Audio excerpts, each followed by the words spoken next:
What's quack-a-lackin'? This is 5 weeks in a row I put out a video. I'm so happy about that. And today's video is going to be a good one. Today's video involves Jesse James, a bank robbery gone horribly wrong, a daring escape, and hidden Confederate treasure. And it all culminates right here in Garretson, South Dakota. Let's go.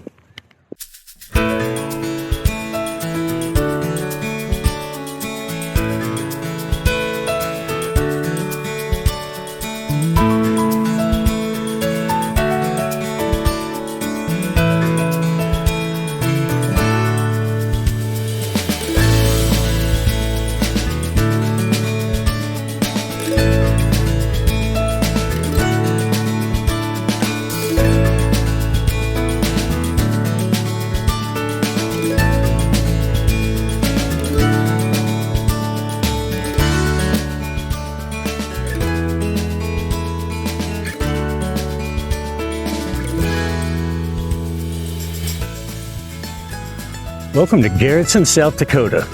Population 1,176. I would love to live in a town this size. This town actually got its start as a different town not far from here. In 1872, the town of Palisades, South Dakota was formed. That area today is Palisades State Park. It's absolutely beautiful. Maybe we'll go camping there one day next month and I can show you around. But in 1889, the railroad decided that they wanted to build a switching station at this location, and they offered the business owners of Palisades free land if they would relocate their businesses, which they were more than happy to do. That land was provided by a millionaire railroad investor from Sioux City, Iowa, named A.S. Garretson, and so when they relocated the town, they named it after him. Now, you're not here for a history lesson on the town of Garretson. You're here for Jesse James and hidden Confederate gold, and I don't blame you. It is an amazing story. But before we get into it, let's just move a little closer to where we're going, and let's do it quickly before the rain starts back up again. So, we are at Split Rock Park on the edge of town, and this is Split Rock Creek, for which this town is named. This dam right here was constructed in 1936. The funding for it came under President Roosevelt's New Deal, and it was constructed to give the people of Garretson a place of recreation. 90 years later, it's still doing its job. I would say it was money well spent. This dam doesn't really have anything to do with today's story. Split Rock Creek does have a minor role that we will get to in a little bit. But it's just so absolutely beautiful here. I wanted to give you a look of what this piece of South Dakota looks like. It's absolutely gorgeous. One last thing to give you a glimpse of, and then we'll move on into today's story. Now, while the area behind me is Split Rock Creek, this is also Split Rock Creek. It kind of diverts off from the main creek a little ways upstream and then flows back into itself here. Along the way, it flows through an area known as Devil's Gulch, which is where we are ultimately on our way to today. But I just wanted to give you this little glimpse because Devil's Gulch is very prominent in today's story. So I just want to give you an idea of what the downstream area looks like. And having shown you that, let's just jump right into it.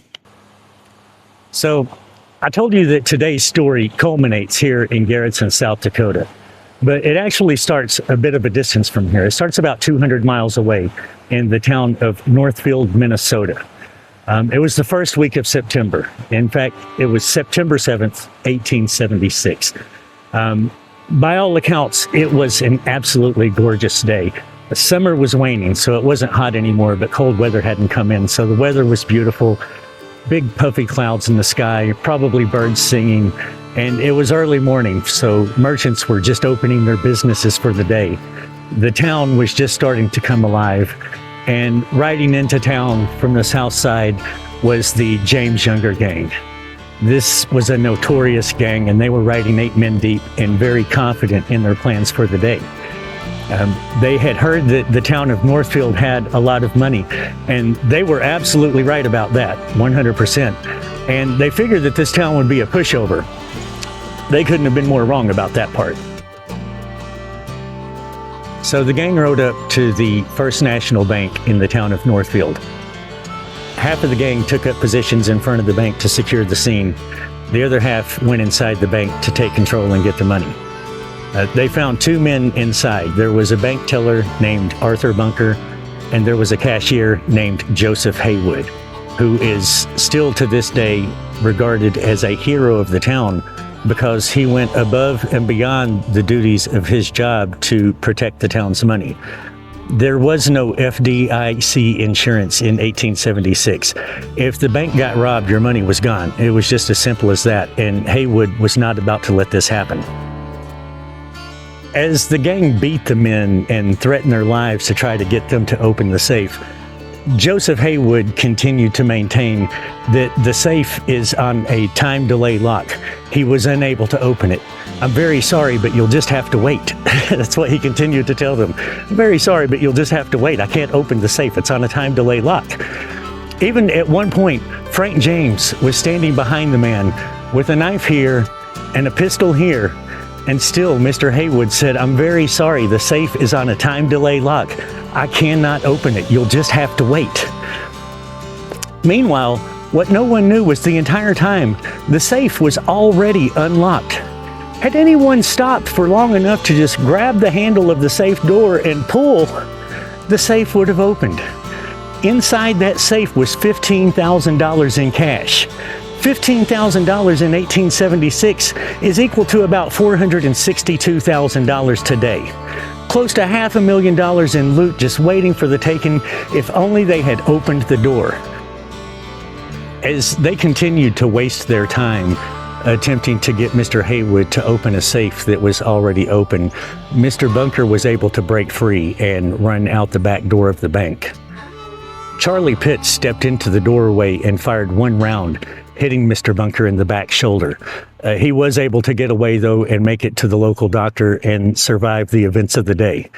He was going to be one of the lucky ones.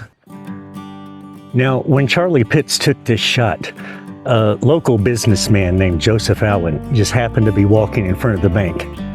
Obviously, he heard the shot. The gang saw that he heard the shot, and so Clell Miller grabbed Mr. Allen and held him at gunpoint to keep him quiet. As the gang was looking around nervously to see if anyone else in town had heard the shot, Mr. Allen was able to break free from the grip. He ran around the corner of the blacksmith shop and he yelled out, "Get your guns, boys, they're robbing the bank." And that's exactly what the townspeople did. Anyone who was already armed descended on that bank instantly. Anyone else went to the local general store where the clerk was handing out weapons and ammunition to anyone who knew how to use them. Anyone who didn't have a firearm went to the roofs of the buildings to throw rocks. This town just simply was not having it. This was a time of transition in American history.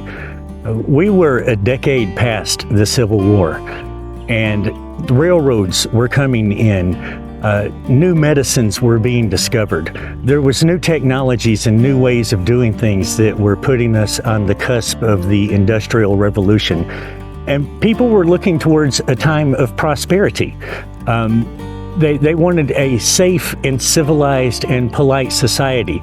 And renegades like the James Younger Gang were a carryover from a time that they were willing to leave in the past. As all of this was happening, a Swedish immigrant named Nicholas Gustafson was crossing the street in front of the First National Bank. Of all people, Cole Younger yelled out a warning for him to get out of the way. He saw the firefight that was about to go down. And I always found that odd. You would think that it would be one of the townspeople that was shouting a warning, but no, it was one of the bandits. So Cole Younger yelled for him to get out of the way, but Mr. Gustafson was a new immigrant to the United States. He didn't know very much English. So not only did he not know what Cole was saying, he didn't know why this strange man was even yelling at him at all. So when the firefight erupted, Mr. Gustafson got caught in the crossfire and fell victim to the chaos of the day. He was the first casualty of the Northfield robbery. Just thought I would quickly show you guys this area. This area is called Devil's Ford. This is what is upstream from Devil's Gulch. I showed you the downstream portion of Split Rock Creek before, so this is upstream from the Gulch, and we will make our way into the Gulch next. But I just wanted to show you this quickly. I'm not going to lie, I'm a little nervous about crossing this. These rocks are very mossy and slippery when they are wet. Last time I came through here, this was dry. I just strolled on across like it was nothing. This time I'm going to walk a little bit more casually because I would hate for today's video to turn into Quackers goes to the ER. So let me very calmly and carefully make my way to the other side, and then we'll continue. Frank James was still inside the bank when he heard the chaos begin to erupt out in the streets. In a fit of rage, he blasts Mr. Haywood and grabs a bag containing $26.70 in coins. This was worth about $800 in today's money. There was a fortune in the unlocked safe right behind him, but no one knew. So he grabbed the bag with $26.70 and he stepped out the front doors of the bank with guns blazing. What happened next was a 7-minute firefight in which, by some accounts, hundreds of rounds of ammunition were exchanged, and not every gang member was going to make it out alive that day. Just wanted to give you guys one last look at the Devil's Ford area before we move on into the Gulch, which is really where today's story culminates. I know you're probably wondering, when do we get to Garretson? When do we get to Garretson? Don't worry, we're getting there. In fact, Garretson wasn't even around at that time. Remember, at this time it was still Palisades, South Dakota, a short distance from here. But this was the area where things really culminate. Anyway, back to the streets of Northfield and the gunfight. The first member of the James Younger gang to fall was Bill Chadwell. Some people knew him as Bill Stiles.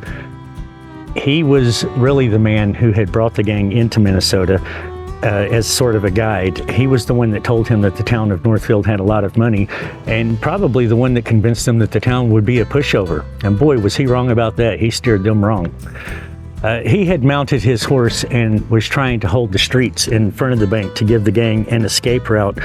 But a young storekeeper named Anselm Manning had taken up position on the corner with the Winchester rifle. He shot Chadwell directly to the heart, and he fell from his horse and was gone before his body hit the road. Clell Miller was the next member of the gang to fall. A local townsperson named Elias Stacy ran up to him after he mounted his horse and gave him a face full of birdshot. Another townsperson, a young medical student named Henry Wheeler, had taken up position in the third floor of the hotel. He was sitting in the window with a carbine rifle, and he shot Clell Miller right through here, severed an artery, and he lost his life that day in the streets of Northfield. Jim Younger caught a round through some townsperson, we're not sure who, but caught a round directly through the jaw. He lived through it, but I'm sure there were moments where he possibly wished that he hadn't. After shooting Clell Miller, Wheeler turned his rifle to Bob Younger. He shot Bob Younger through the elbow, basically disabling his arm and taking away his ability to fire a weapon. After getting shot in the elbow, Manning shot Bob Younger's horse out from underneath him and left him laying helpless in the streets of Northfield. His brother Cole noticed this and came riding into his rescue, and during the process, one of the reins of his horse was shot in two. He had to cut the other one free with his knife and ride to his brother's rescue, using only his knees to steer the horse. During the course of that rescue, Cole was shot in the side and in the shoulder. His hat was shot off. A piece of his saddle was blown away, but he was able to scoop his brother up onto the back of his own horse so the two could get out of town. Frank James took a minor bullet wound to the leg after he mounted his horse. Jesse James and Charlie Pitts were the only two to make it out of Northfield unscathed that day. But if they thought that the firefight they had just survived in town was going to be the end of it, they were incredibly wrong. What happened next was the largest manhunt in United States history at the time. More than 1,000 people joined the posse initially, and by the time the manhunt was concluded, there were more than 2,000 armed men out looking for this gang. All of the roads and bridges in the area were secured. Watering holes were secured. Local farmhouses and ranches were patrolled on a regular basis. There was nowhere for these men to go, so they took to the sloughs of southern Minnesota. And for those of you who don't know what a slough is, it is essentially the Midwest version of a swamp. This is a heavily wooded, heavily flooded area. Anywhere you go, you're either walking through knee-deep mud or waist-deep water. And this water is stale, stagnant, and absolutely foul. It is undrinkable and full of bacteria, and these men were wading through it while wounded. Now, the authorities had a pretty good idea that the men had taken to the sloughs because they weren't anywhere else and everywhere was covered. But they didn't know exactly where. The sloughs were incredibly large, and it wasn't just one slough, it was a network of sloughs that were all interconnected. So they posted up hundreds of men along all sides who were on constant lookout for the gang. And so the gang had no choice but to slowly make their way through. They would travel very slowly at night, and during the daytime they would hunker down and listen to the yells of nearby posse members communicating, and listen to the sounds of bloodhounds a few hundred yards off in the distance. And it had to be an incredibly terrifying experience to have this many people out looking for you. You started out as 8 men. There's only 6 of you left, and half of those 6 are critically wounded. It had to be a horrifying experience. To make matters worse, after a couple of days, their mud-laden horses were just too exhausted to continue, so they had to abandon their horses and continue through this environment on foot. And again, keep in mind, half of these men are very badly wounded. To make matters worse, the weather had turned against them as well. The clear blue skies that they had started with that one morning in Northfield had turned into more than a week of just torrential downpour rain. They were soaked just from the environment and further soaked by the weather. And they were unable to build a fire to dry their clothes because the smoke would have given away their position. And that also meant that they were unable to build a fire to cook what few things they could ration. So even if they were able to snag a random ear of corn or chicken, they had to eat it raw.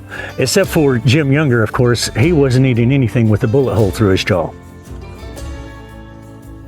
After about a week of this, Jesse came to the conclusion that sticking together was a recipe for disaster. These wounded men were slowing them down too much, and if they stuck together, everyone was going to get caught. And being the renegade outlaw that he was, his solution to the problem was to suggest that they give the more critically wounded men mercy, that they dispatch them so that the stronger, healthier men could continue on.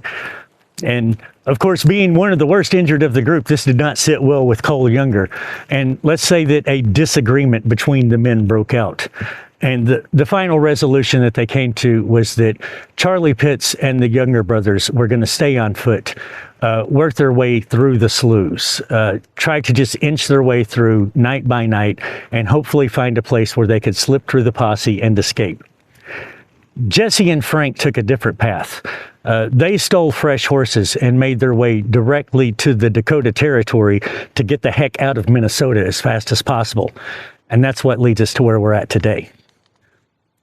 After stealing fresh horses and racing towards the Dakota territory, Frank and Jesse arrived in this area. Garretson sits right on the border of Minnesota and South Dakota, so this would have been their entryway into the Dakota Territory, which was the first step in making their way home to Missouri and then further on to Tennessee later on. Unfortunately, a large number of posse members had picked up their trail and were running them down. So when they got to the area of Split Rock Creek, which we looked at just a short while ago, they decided that their best chance was to split the posse. They decided to split up, each go their own way, and meet up again at some point later on. So Freight James took to the west side of Split Rock Creek, and Jesse James took to the east side of the creek, which turned out to be a very fateful decision, which led to one of the most daring and epic getaway escapes that I've ever heard in my life. Now, obviously, it turned out that Jesse was absolutely correct in his assumptions. A few days after they split up, the Younger brothers were cornered by a section of the posse at a place called Hainska Slough. There was a brief shootout in which Charlie Pitts lost his life. The Younger brothers were all captured and spent the rest of their lives in Stillwater Prison. And having separated from his brother, Jesse would have been riding through a prairie just like this one. But he still had 20 men on his tail, and he had to find a way to loose them. But he's riding hard and fast across the prairie, and he comes up to this. This is Devil's Gulch. 60 feet of quartzite cliffs with a bottomless creek down below. And yeah, we'll get to that bottomless part soon. But this was an absolutely formidable obstacle to come across. Imagine you're racing, you're in survival mode, you're running for your life. You've got 20 men chasing behind you, just hoping to get close enough to draw a bead, and you've got this in front of you. What do? If you're Jesse James, you do the only thing you can do in this situation. First, you find the spot with the narrowest gap across this thing, and that's the place right behind me, 18 feet across. You back your horse up a ways to give her a good running start. Probably give her a couple of pats on the neck for encouragement. Then you kick in your spurs and you run as hard and fast as you can directly towards the edge and jump across to the other side. Posse's unwilling to take the chance. You get away, or at least you get enough lead with them having to ride the long way around. You get enough lead time to find a place where you can cause them to lose the trail and you can escape home. Now, today there is a footbridge, a very rickety metal bridge. The last time I crossed it, I was surprised that it did not tumble into the gulch down below. But there is a bridge that we can cross in the exact spot where Jesse supposedly made this epic jump. So I thought maybe we'd go take a look and discuss it and see what we think. Was it possible that Jesse James jumped his horse across Devil's Gulch? Devil's Gulch, home of beauty, mystery, and legend. There is a walking tour. Right here, there's a donation box if you'd like to donate to contribute towards the upkeep of this place. There is a board here that explains the Jesse James legend and notates various points of interest for those who are exploring this area, but I've explored it before, and I'm showing you what I find are the points of interest, at least in relation to today's story. So let's move down towards this very slippery bridge down here and take a look at the spot where Jesse supposedly jumped his horse. Interesting touch, they added horseshoes into the concrete at the bottom of the steps. There obviously at one time was some form of a marker here commemorating the spot. I wonder what happened to that. But regardless of today's story and how slippery and rickety and dangerous this bridge is, the view from it is absolutely beautiful.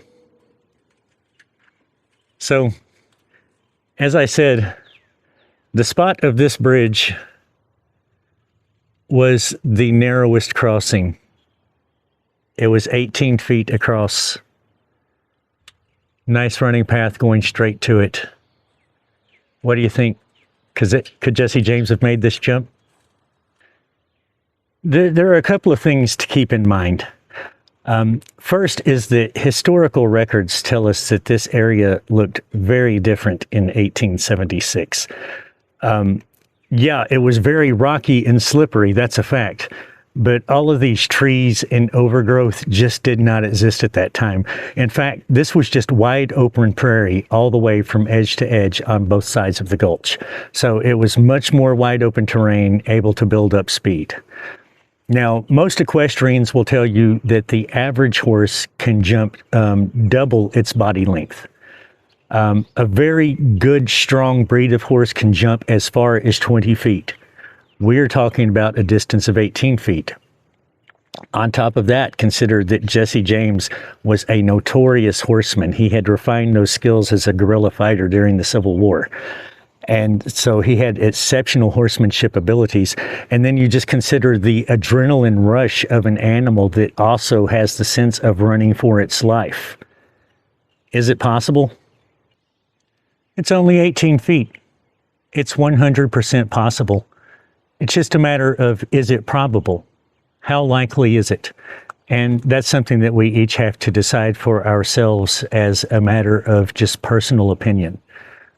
But the possibility It's definitely 100% possible, and it is also a 100% fact that Jesse James did indeed lose that posse and make his way back home to Missouri and later into Tennessee. Now, I know what else you have to be wondering. Quackers, you said something at the beginning of this video about hidden treasure, and you haven't said nothing about any treasure yet. Don't worry, I haven't forgotten. But to get to the treasure, we have to head down into the bottom of the gulch.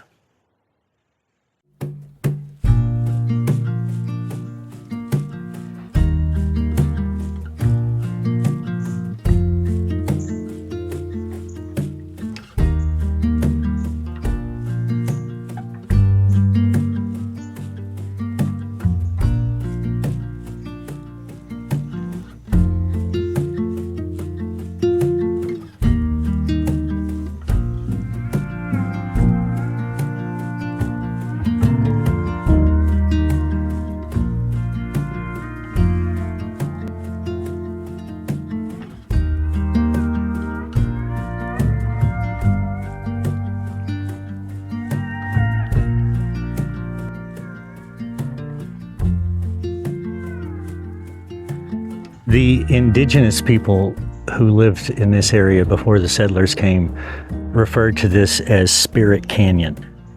They have a myth about it, that there were two warriors who were engaged in battle.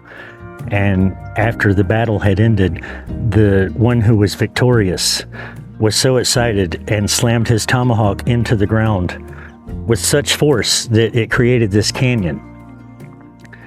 On windy days, the winds blowing through the crevices of these cliffs can have a very ghostly sound. So that's where the name Spirit Canyon came from. I often tell people that it's one of the most treacherous places I've ever hiked, and that was when I had been here on good days.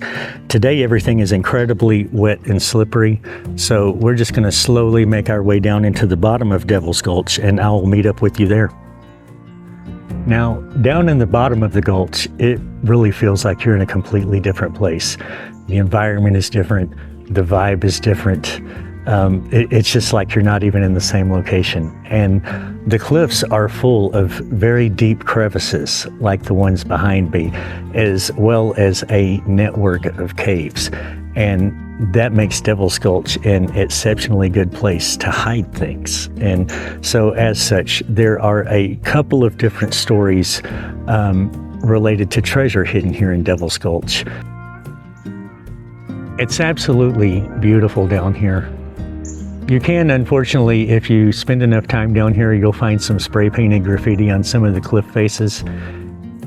And I don't like that, but at the same time, it's kind of part of the history of this area, because if you look across these cliff faces, you can find engravings from people who were in this area in the late 1800s. It's sort of their own version of graffiti. And I find those to be very historical. So with that in mind, it's hard for me to come down on anyone from leaving their mark on the cliffs, although I wish they really wouldn't do it. But it's absolutely beautiful down here. It is a very good place to look for treasure. So some people believe that the treasure that's hidden here is the loot from the Northfield robbery. And I have to admit, that's what I assumed as well the first time I heard about treasure. I was like, oh, it's the loot from the robbery. But as we found out today, the loot from that robbery was only $26.70. Hardly a treasure, hardly worth taking the time to hide. It wouldn't surprise me if they just threw it away in some random spot when they were trying to survive the sloughs. So that treasure definitely was not it. Then people still try to hold on to the Jesse James myth by saying that, well, the gang was traveling with all of their loot and they needed a place to hide it. That also does not make sense. Why would a gang pack up 16 years of spoils, pack it onto their horses and weight them down while they rode from Missouri to Minnesota? That just makes no sense. Before I go any further, just a word about this creek, because I had mentioned before that you had 60 feet of quartzite cliffs with a bottomless creek below, and I said we would get to that later. locals from Garretson will tell you that this creek is bottomless. And the first time that I heard that, I kind of laughed about it. I was like, look at this creek. It's very tiny. I could probably walk all the way across the whole thing, no sweat. But they're closer to right than they are. The spot underneath where Jesse supposedly made his jump, the spot right behind me, at one point they lowered a plumb line into that spot. And after 600 feet, they ran out of line and never reached the bottom. So it is at a minimum 600 feet deep in this spot. That's amazing. But the reason why it's not necessarily an absolute depth of 600 feet, what has happened is that over millions of years, water running through the soil has eroded away everything between the quartzite and pipestone layers. And so you have underneath the creek a network of subaquatic tunnels and caverns. There's very huge caves under there. And they're so huge that they created their own river system that's just this gushing river that flows through these caves. And it creates such an undertow in this creek that looks so still. It looks so still on the surface, but there is an undertow of a river that will drag you into these caverns and you will never make it out. Swimming is 100% strictly prohibited here. And the reason is because anyone who swims here vanishes. No one sees them again. So if you do come here to treasure hunt, and you're like I was, and you assume, well, maybe somebody threw something into the creek and it's got a foot of mud and silt over the top of it, but I could find it. Don't even try. Don't go in that water, whatever you do. And just like that, it's starting to rain. That's okay. You ever seen a duck in the rain? They just stand there. They're not bothered. I'm not going to be bothered either. Anyway, on with the story about the treasure. The other myth related to treasure hidden here in Devil's Gulch is related to an organization known as the Knights of the Golden Circle. This was an organization formed in the 1850s with the goal of creating a slave-holding empire centered in Cuba and extending out 2,500 miles to include the southern states. And their goal was to create a monopoly on all world trade and to become the most powerful empire in world history. Very lofty goals, very lofty goals indeed. So this organization was started in the 1850s, and a lot of the leadership was charged for treason following the Civil War. And so at that time, the organization was officially disbanded. But a lot of historians say that it didn't actually go away, that it was just forced deeper underground. Now, Jesse James was believed to be the comptroller of what was known as the Circle of the Inner Sanctum. This was the military division of this secret society. And those who follow stories related to the KGC believe that the James Younger gang and many other gangs throughout that time were actually committing these bank and train robberies in order to fund a war chest for the Knights of the Golden Circle.